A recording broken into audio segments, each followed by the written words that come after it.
Hi guys, आज से हम अपने चैनल में बिगनर्स गाइड स्टार्ट कर रहे हैं। बेसिकली 2024 बैंक एग्जाम को जो भी एस्पिरेंट्स टारगेट कर रहे हैं, जितने भी न्यू एस्पिरेंट्स आ रहे हैं, आई डोंट वांट कि वो किसी भी तरह के हाफ नॉलेज से ये डिसाइड कर ले कि उन्हें बैंक एग्जाम की तैयारी करनी है। और कभी भी हाफ नॉलेज डेंजरस होती है, तो मैं नहीं चाहती कि मेरे रहते आप ऐसा कुछ करो कि आपको बाद में जाके रियलाइज हो कि यार ये चीज मुझे स्टार्टिंग से करनी चाहिए थी, इस सब्जेक्ट में स्टार्टिंग से फोकस करना चाहिए था। तो मैं हूं आपको हर चीज की क्लैरिटी देने के लिए। तो ये वीडियो शेयर कर देनी है उन सब एस्पिरेंट्स के साथ जो भी न्यू कमर्स है, या जहां भी आपको लगे, अगर आपको ये वीडियो हेल्पफुल लग रही है आपको प्लीज शेयर कर देना है। तो बैंक एग्जाम्स जनरली मैं बताऊं तो 6 इंपॉर्टेंट बैंक एग्जाम होते हैं अपने साल के, जो कि आधे साल से स्टार्ट हो जाता है। मतलब साल का जो फर्स्ट हाफ होता है तब कोई भी नोटिफिकेशन नहीं होता, कुछ नहीं होता। आपके पास एक आईबीपीएस का कैलेंडर जरूर आउट हो गया है। उस कैलेंडर के अकॉर्डिंग आपको पता है कि किस तारीख को कौन सा एग्जाम होगा, कब किसका प्रीलिम्स होगा, कब किसका मेंस होगा। बट आपको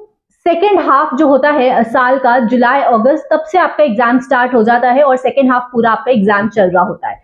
6 आपके मेन इंपॉर्टेंट बैंक एग्जाम होते हैं। एक होता है आरआरबी का, रीजनल रूरल बैंक जिसको हम बोलते हैं, RRB PO clerk. IBPS PO clerk होता है, और एक होता है एसबीआई पीओ क्लर्क। तो आपके जो 6 होते हैं ये मेन बैंक एग्जाम्स होते हैं। आपका जो पीओ का एग्जाम होता है वो होता है प्रोबेशनरी ऑफिसर का। आपको उसमें ऑफिसर लेवल की पोस्ट मिलती है। अगर आपका क्लर्क का एग्जाम है तो आप उसमें क्लरिकल लेवल में काम करते हो। क्लर्क के एग्जाम में आपका सिर्फ एक प्रीलिम्स होता है। जब आप प्रीलिम्स पास हो जाते हो तब आप मेंस देकर आओगे। ठीक है, प्रीलिम्स पास करने के बाद आपको प्रीलिम्स की कट ऑफ निकालने के बाद आप मेंस देकर आओगे। और अगर आप पीओ का एग्जाम दे रहे हो तो आप पहले प्रीलिम्स दोगे, प्रीलिम्स पास करने के बाद आप मेंस दोगे, मेंस पास करने के बाद आप इंटरव्यू दोगे। इंटरव्यू जब आप पास कर लोगे तब आपका फाइनल सिलेक्शन होगा। लेकिन क्लर्क में आपका मेंस निकालते ही, मेंस की कट ऑफ निकालते ही आपके पास एक जॉब हो जाती है। तो क्लर्क पीओ के लेवल पे कंपेरेटिवली इजी होता है और क्लर्क की सैलरी भी पीओ से कम ही होती है। अगर आप बैंक एग्जाम की तैयारी अभी शुरू कर रहे हैं, या फिर आप बहुत कम परसेंटाइल में हो, अगर आप मॉक टेस्ट लगा रहे हो 50, 60, 70 परसेंटाइल पे लाई कर रहे हो, अभी आप 80, 90 परसेंटाइल पे नहीं पहुंचे हो, तो जो बिगनर्स के लिए मॉक टेस्ट होता है, बिगनर्स फ्रेंडली मॉक टेस्ट, आपको टेक्स्ट बुक का मॉक टेस्ट यूज करना चाहिए। अभी टेक्स्ट बुक के मॉक में ऑफर चल रहा है, जिसका आज ही लास्ट डे है। आपको अभी ही जाके ऑफर अवेल करना पड़ेगा। उसका पूरा ईयरली पैकेज आपको बहुत सस्ते रेट में मिल जाता है। अगर आप प्रेरणा कूपन कोड लगाओगे आपको 12% एक्स्ट्रा ऑफ मिल जाएगा। मैं बैनर लगा दूंगी, आप अच्छे से देख लेना। बिगनर्स फ्रेंडली टेक्स्ट बुक का बॉक्स बहुत सही है, बिगनर्स के लिए सही है। अगर आप एकदम बिगनर्स हैं और आप मॉक लगा रहे हैं तो आपको टेक्स्ट बुक के मॉक से स्टार्ट करना चाहिए। आपको बहुत कंफर्ट प्रोवाइड कर देगा, एक अलग लेवल का। और उस कंफर्ट के साथ जब आप आगे बढ़ते जाओगे, तो मैं जनरली हमेशा रिकमेंड करती हूँ कि आपके पास 2 ब्रांड के मॉक टेस्ट होने चाहिए, ताकि आपको एक्सपोजर अच्छे से मिले, है ना। आपको 2 ब्रांड का एक एक्सपीरियंस हो जाए मॉक टेस्ट लगाने का। मॉक टेस्ट बहुत इंपॉर्टेंट पार्ट होता है आपके जर्नी का। आपको मॉक टेस्ट हमेशा से इंक्लूड करना है। बेसिकली स्टार्टिंग से ही आपको मॉक टेस्ट इंक्लूड करके चलना है, अपने आप को टेस्ट करते चलना है, और एंड तक आपको मॉक टेस्ट लगाते रहना होता है जब तक आपका फाइनल सिलेक्शन नहीं हो जाता। यस, आपको लिंक डिस्क्रिप्शन में मिल जाएगा। तो अब हम आते हैं अपने वीडियो का, जो मैं आपको बता रही थी कि आरआरबी के जो बैंक एग्जाम्स होते हैं वो आपको जो मिलता है ग्रामीण क्षेत्र का वो एग्जाम होता है। आपको उसकी जो पोस्टिंग मिलती है वो ग्रामीण क्षेत्र में मिलती है। आरआरबी के एग्जाम होते हैं स्टेट लेवल पे होते हैं। हर स्टेट की अलग वैकेंसी आती है, हर स्टेट का अलग उसमें आपको बैंक मिलता है। स्टेट वाइज होता है आरआरबी का जो एग्जाम होता है, पीओ क्लर्क दोनों। और उसमें जो आपको बैंक भी मिलता है वो ग्रामीण क्षेत्र का बैंक मिलता है, क्योंकि वो रीजनल रूरल बैंक है। वो रूरल बैंक्स के लिए ही उसकी पोस्टिंग निकली होती है। मोस्टली आपको ग्रामीण क्षेत्र में उसमें आपको पोस्टिंग मिलती है। आईबीपीएस का जो एग्जाम है, आईबीपीएस पीओ हो या आईबीपीएस क्लर्क हो, ये जो एग्जाम है इसमें 11 बैंक्स पार्टिसिपेट करते हैं, 11 बैंक होते हैं। एसबीआई के अलावा, स्टेट बैंक ऑफ इंडिया के अलावा जितने भी पब्लिक सेक्टर बैंक्स है आपके इंडिया में, वो सारे बैंक्स आपके आईबीपीएस में इंक्लूड होते हैं।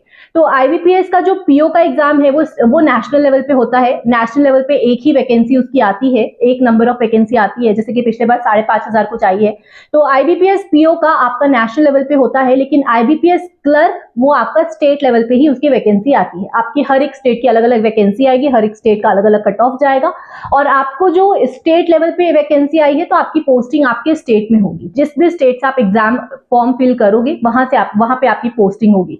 लेकिन आईबीपीएस पीओ में आपको नेशनल लेवल पे वैकेंसी आती है, तो आपकी पोस्टिंग कहीं भी हो सकती है। आपके स्टेट में भी हो सकती है, या आपके स्टेट के आसपास वाले स्टेट में भी हो सकती है, अगर आपके स्टेट में अच्छी वैकेंसी ना हो तो। अब मैं बताऊं SBI PO, SBI clerk. SBI अपने बैंक के लिए, स्टेट बैंक ऑफ इंडिया अपने बैंक के लिए वो अलग से एग्जाम कंडक्ट कराता है। वो आईबीपीएस में इंक्लूड नहीं होता, पहले हुआ करता था वो आईबीपीएस के अंदर ही, लेकिन अब आईबीपीएस से वो अलग होकर अपना एग्जाम कंडक्ट कराता है, इसलिए आपके पास एसबीआई की अलग से वैकेंसी आती है। पिछले साल पीओ की 2000 कुछ वैकेंसी आई थी, और जो पीओ की वैकेंसी आती है वो अगेन आपके नेशनल लेवल पे आती है एसबीआई की। एसबीआई की जो क्लर्क की वैकेंसी आती है वो आपके स्टेट लेवल पे आती है। जैसे छत्तीसगढ़ से हूं मैं, तो मैंने छत्तीसगढ़ से फॉर्म डाल के यहाँ से एग्जाम क्लियर किया था, तो छत्तीसगढ़ की अलग वैकेंसी, मध्य प्रदेश की अलग वैकेंसी, ऐसे करके हर स्टेट की अलग वैकेंसी आती है क्लर्क में। और क्लर्क का आपका कट ऑफ अलग जाता है। पीओ का आपका नेशनल लेवल पे होता है, तो नेशनल लेवल पे आपका उसका कट ऑफ जाता है।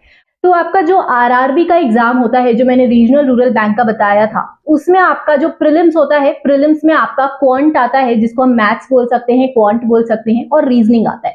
सिर्फ 2 सब्जेक्ट आते हैं, उसमें इंग्लिश नहीं आता। और जो आपका मेंस होता है उसमें 5 सब्जेक्ट आते हैं। मेंस में आपका इंग्लिश ऑब्लिक हिंदी रहता है, या तो आप इंग्लिश दे सकते हो एग्जाम, या हिंदी दे सकते हो, तो दोनों में से आप एक चूज कर सकते हो। क्वांट रहता है आपका वही जो आपका मैथ्स जो आपका प्रीलिम्स में आता है, वही सेम चीज क्वांटिटेटिव एप्टीट्यूड आपका मेंस में आता है। फिर आपका रीजनिंग होता है, और आपका जीए होता है, जो जिसको हम जनरल अवेयरनेस बोलते हैं, जो करंट अफेयर्स रिलेटेड आता है, जो आपका करंट न्यूज चल रहा है, तो करंट अफेयर्स होता है आपका। और 5वां आपका होता है कंप्यूटर साइंस, राइट। तो कंप्यूटर आपका अलग से सब्जेक्ट होता है, कंप्यूटर का अलग से एग्जाम होता है आरआरबी में। तो ये 5 सब्जेक्ट आपके मेंस में होते हैं। प्रीलिम्स में आपके सिर्फ होता है क्वांट और रीजनिंग। और आरआरबी एक ऐसा एग्जाम है जिसमें आप इंग्लिश बिना पढ़े, अगर आप एक हिंदी मीडियम के स्टूडेंट हो तो भी आप एग्जाम क्रैक कर सकते हो, क्योंकि इसमें इंग्लिश की उतनी वैल्यू नहीं होती। आप इंग्लिश बिना पढ़े भी एग्जाम क्रैक कर सकते हो आरआरबी का। लेकिन अगर आप आईबीपीएस और एसबीआई का एग्जाम देते हो तो आपको इंग्लिश में बहुत अच्छा होना पड़ेगा, इंग्लिश अपनी बहुत इंप्रूव करनी पड़ेगी, क्योंकि इंग्लिश का लेवल बहुत बहुत सही आता है।